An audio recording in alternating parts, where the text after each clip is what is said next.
미국 연방수사국 FBI 그리고 국토안보수사국 HSI가 이걸 제보를 한 겁니다. 네, 그래서 이 배가 도착을 하자마자 그러니까 우리 이 조사 당국이 나선 거죠.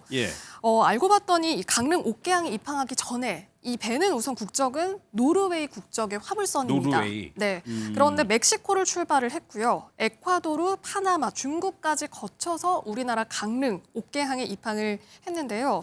이 사건도 굉장히 대량의 어떤 양을 보유해서 이렇게 들어왔기 때문에 지금 수사기관에서는 이게 개인적인 범죄가 아니라 범죄 조직 간의 그러니까 범죄 조직 단체에서 이렇게 수출입죄를 한 것으로 보고 본격적으로 수사를 해야 된다라고 생각을 하고요.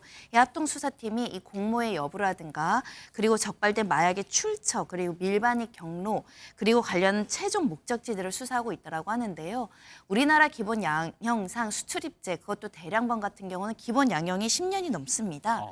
중남미에서나 보던 일이 우리 한국에서 일어났습니다. 마약과 관련된 사건인데 규모가 너무 큽니다. 일단 영상을 좀 보겠습니다.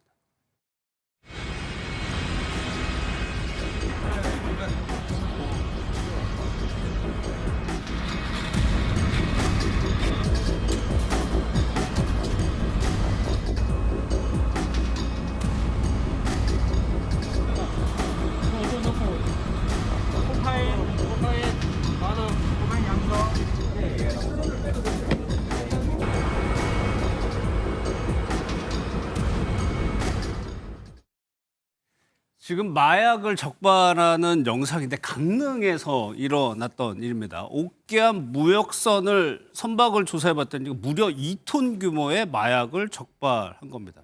이거를 시가로 환산을 하면 무려 1조 원에 달하고 6,700만 명이 투약이 가능한 물량입니다. 강승희 아나운서, 이거 어떻게 적발한 겁니까? 네.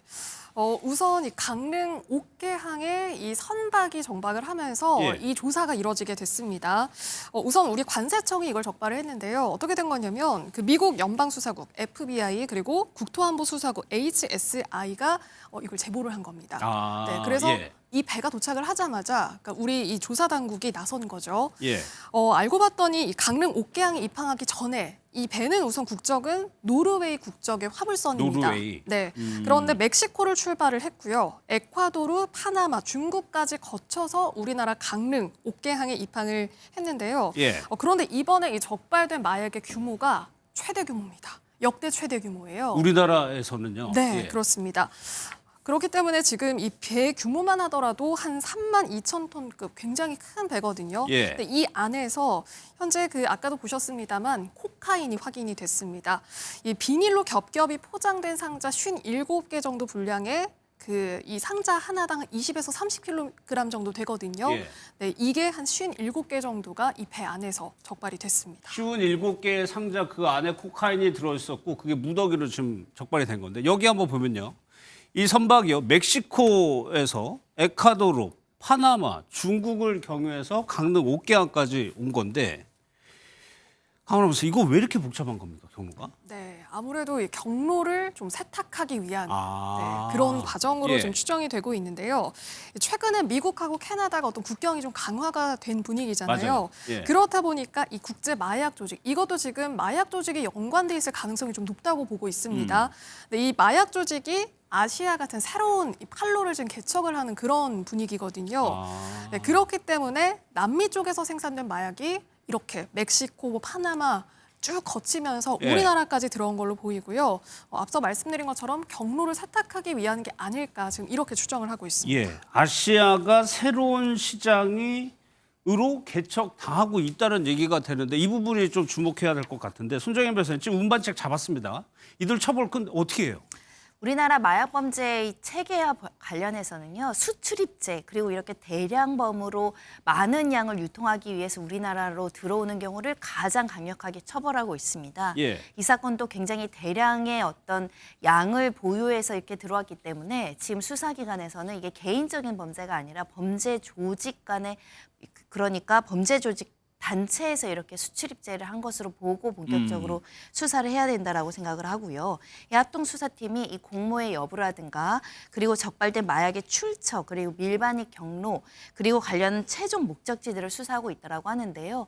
우리나라 기본 양형상 수출입죄 그것도 대량범 같은 경우는 기본 양형이 10년이 넘습니다. 그래요? 그런 만큼 굉장히 운반에만 관여했다고 하더라도 예. 이 마약을 국내에 밀반입하는 것 자체가 굉장히 중한 범죄로 처벌될 수 있습니다. 그러니까 우리나라를 지금 경유지로 썼다는 얘기인데 그럼 만약에 손 변호사님 만약에 이거를 밀반입시키려고 유통을 목적으로 했다면요?